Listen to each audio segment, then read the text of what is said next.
Let's bring in now Ken Paxton, Texas Attorney General. Mr. Attorney General, thanks for being here.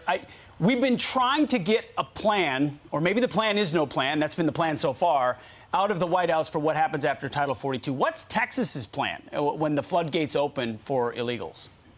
So this was the last vestige of any type of federal law that would protect us from illegal immigration. The Biden administration over the last 2 years, whether it's stopping the building of the wall, whether it's continuing catch and release, whether it's the Remain in Mexico program, whether it's Title 42, they have announced literally on day one that they were going to stop deportations. They have dismantled federal law by themselves, not with the approval of Congress.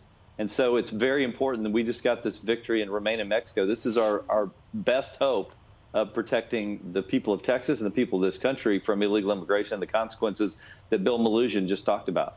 Mr. Attorney General, I have to ask, the Biden administration is acting like they have a plan. There's something they're going to unveil. You would think they'd be coordinating with, for example, perhaps a border state like Texas. Do you have any indication of their plan if Title 42 expires? You know, that's been the frustrating part about dealing with them. There are massive consequences to our state, whether you talk about the drugs that Bill Melugin was referring to or just the massive influx of illegals and the consequences of that.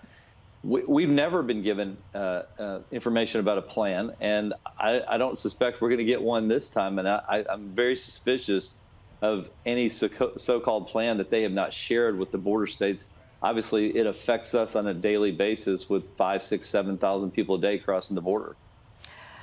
Let me ask you this, because this is a statement from Abdullah Hassan. He's the Assistant White House Press Secretary. He says, to be clear, the lifting of the Title 42 public health order does not mean the border is open. Anyone who suggests otherwise is doing the work of smugglers and spreading misinformation to make a quick buck off of vulnerable migrants. What do you say to that?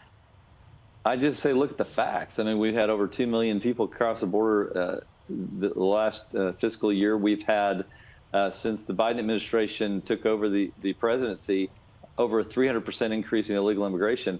I mean, the numbers speak for themselves. So this idea that somehow Title 42 going away, which we know is going to cause a massive influx, because what they're now going to do, that was our only remaining vestige of some type of law that prevented people from coming across and claiming asylum. So now they come across and claim asylum. That's why the Remain in Mexico is so important. That's the provision in the law that deals with asylum and making people stay in their country of origin or be detained until they get to their hearing. The Biden administration wants to just let them all in, send them to where they're going to go, and then hope that someday they have a hearing. So, Mr. Attorney General, we know there's no plan. We know Title 42 is expiring. We know you're not getting support from the federal government. Let's just set that aside. That's a given. But we know an even larger invasion is coming. Your job and the governor's job is to safeguard the citizens of Texas. So I'd sort of ask again, like, what is the new approach Texas can take in light of this invasion? It's unsustainable. It erases our sovereignty. Are there more tools you haven't yet used that you can do to safeguard your state?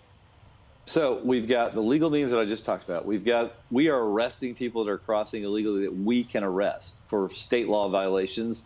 The problem is the way that this used to work is that people would come across the border and they were trying to hide from Border Patrol. They were coming across all types of areas trying to avoid. They're evading, the Border Patrol. Yeah. Now, because of the Biden administration, the cartels know, hey, there's a deal here. Just bring as many people as possible want to be found to the Border Patrol, and they turn themselves in. There's that, which puts us in a difficult spot, because now it's the cartels working with Border Patrol, not their fault, because the Biden administration has told them to do that, and then the Biden administration takes them from there. So there's nowhere for Texas to intervene. This is all set up to make it impossible for us to stop illegal immigration.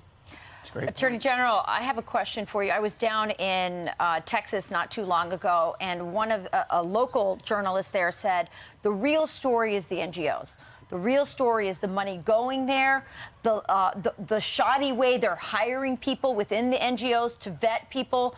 She told me there was just like high school kids that they're, recent graduates that are now doing the job of vetting people coming to our country, and they're doing it within 24 hours. I personally witnessed at an airport people coming from the Dominican Republic who've only been in our country for 24 hours. So who's doing the vetting? Talk to me about the NGOs and the responsibility they bear, and their role in this entire open border policy from the Biden administration. Yeah, and that's a great question. These non-governmental organizations, we believe, are participating in violating our state and federal laws.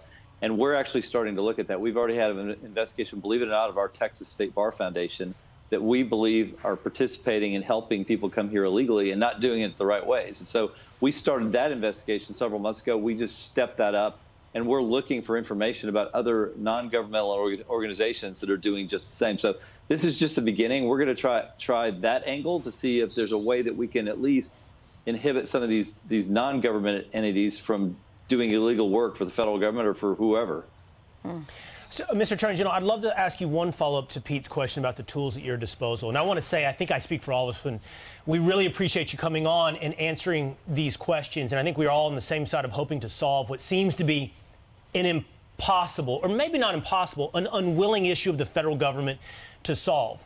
And that is this: a few weeks ago, a month ago, you got in Texas. You declared the governor put out his declaration of an invasion, availing new powers in his statement for the state to deport illegal immigrants to the border. It was criticized by some like Ken Cuccinelli, who said there's no point in taking somebody to the border. You have to take somebody across the border for it to be effective.